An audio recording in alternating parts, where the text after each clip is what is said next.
Every pass rusher in NFL history, the first ballot Hall of Famers, all the way to the ultimate draft bust, fall somewhere on one of these 7 levels. Though most never make it past the middle levels, the ones who make it all the way to level 7 live on forever.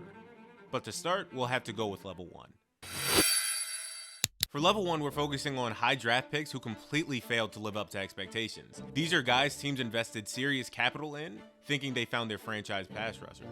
Let's start with Vernon Gholston. The Jets made this dude the 6th overall pick in 2008, thinking they found their elite pass rusher. What they got instead was a walking disaster, who recorded exactly 0 sacks in his entire NFL career. 0. In 3 seasons with New York, Gholston managed to put up 42 total tackles across 45 games. That just can't happen from a top 10 pick. And we can't forget about Clelin Ferrell. The Raiders took him 4th overall in 2019. And the man was so mediocre that Raiders fans were calling for his head after 2 seasons. He finished with just 17 sacks over 6 seasons. That's barely 3 sacks per year for a top 5 pick. The Raiders were so desperate to move on that they just let him walk in free agency, and he's been a journeyman ever since. There honestly isn't that much else to say about these types of players anymore, but the next level, you actually get to some rotational guys. These players are fine. Not 3-down linemen, can be decent at times, but typically are going to need someone to come actually be the go-to starter. If they're your 4th string, you're golden. If they're your starter, then your D-line is going to be in trouble. And take Chase Young. He had an unbelievable moment his rookie season in 2020, putting up 7.5 sacks and winning Defensive Rookie of the Year. But his defining role now comes as a rotational piece in New Orleans, contributing 5.5 sacks in 2024, and he hasn't even played yet in 2025. Leonard Floyd proved that before elevating his game. He had decent production as a rotational player in Chicago, could make every pass rush move, but would later disappear for stretches. Then Leonard Floyd went on to the Rams and won the Super Bowl with Aaron Donald and also Von Miller there, so he was the 3rd guy. Level 2 defensive linemen will help you win championships as role players. Keep your defensive coordinator happy with their reliability, but don't expect them to be the focal point of your pass rush. Good enough to contribute, just not good enough to be the all-time starter. That's the next level. Here we have people who probably have made multiple Pro Bowls, maybe even an All-Pro, but they're not super elite defensive linemen. They can cause the opposing offensive coordinator to make note of them, but not elite enough to have them lose sleep.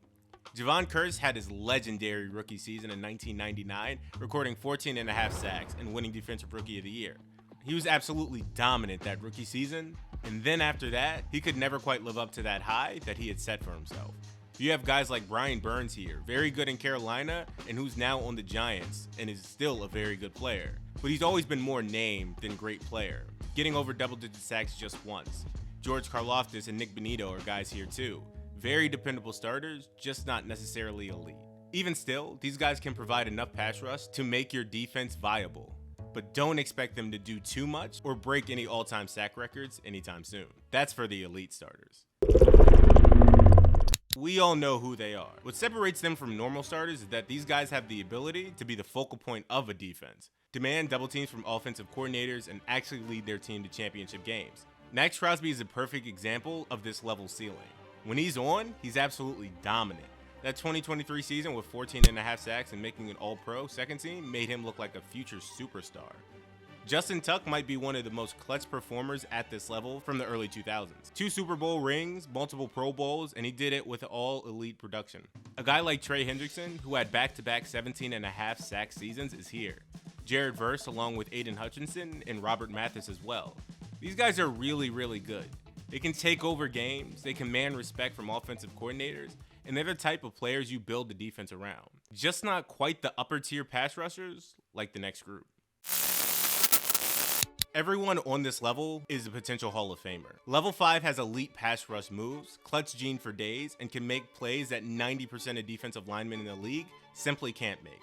Nick Bosa, taking San Francisco to multiple NFC Championship games and a Super Bowl appearance, putting up 18.5 sacks in his 2022 Defensive Player of the Year season.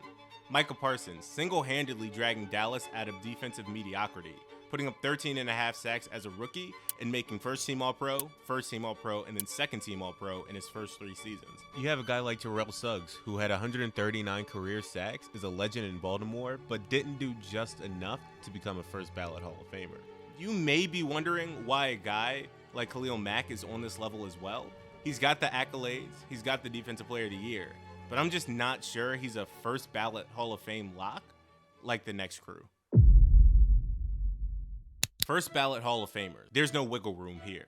All of these guys are making it, if they haven't already. Take TJ Watt, winning Defensive Player of the Year in 2021 with 22.5 sacks. He has 108 career sacks already, and he's still in his prime.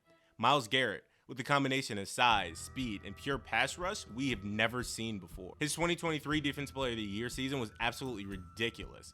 14 sacks while being double-teamed constantly. You have John Randall here, who might sound like he shouldn't be here since he's a D-tackle, but he absolutely revolutionized the D-tackle position from the interior. That peak from 1993 to 1998 was legendary. 6 straight All-Pro selections, 137.5 career sacks from the defensive tackle position. Kevin Green with 160 career sacks, winning Defensive Player of the Year in 1996, one of the most consistently great pass rushers we've ever seen. Michael Strahan, setting the single-season sack record, is also here. Von Miller's dominance from when he was drafted until 2021, DeMarcus Ware and Dwight Freeney, and of course, RIP Derek Thomas, who absolutely revolutionized the position in and of himself.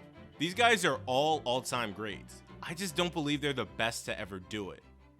That's reserved for level 7. These guys are one of them ones. They're masters of their craft. I think only 6 players have ever reached pass rush mastery. Reggie White, Bruce Smith, Aaron Donald, Deacon Jones, J.J. Watt, and Lawrence Taylor. Reggie White with a work ethic that was just otherworldly. The man was basically a coach on the field, running every move to perfection, reading offensive lines like he wrote the playbook himself. 198 career sacks, 13 Pro Bowls, and that legendary career that spanned close to 2 decades. He literally defined what it meant to be a professional pass rusher. Bruce Smith with that freakish longevity and ability to make the impossible look routine. 200 career sacks, the all-time record, and that incredible consistency over 19 seasons that'll never be matched. Aaron Donald, the combination of size, speed, and competitive fire that elevated everyone around him. 111 sacks in just 10 seasons, 3 Defensive Player of the Year awards, and he proved he wasn't just a product of one system by dominating from multiple positions. He had a 20.5 sack season as a D-tackle. Deacon Jones with an unofficial 173.5 sacks. Since they didn't start counting sacks until 1982, all of this has to be unofficial. But he unofficially had back-to-back seasons with 21.5 and 22 sacks in 1967 and 1968. J.J. Watt with that peak that was simply untouchable. 3 Defensive Player of the Year awards in 4 years, 114.5 career sacks, and that 2014 season where he had 20.5 sacks and caught 3 touchdown passes. He probably should have won MVP that year, but they gave it to Aaron Rodgers instead. And I'm saving the best for last in Lawrence Taylor, the best defensive player ever. He had a stretch of 5 straight seasons with 12 sacks, and the reason it wasn't 6 is because he had 11.5 one year.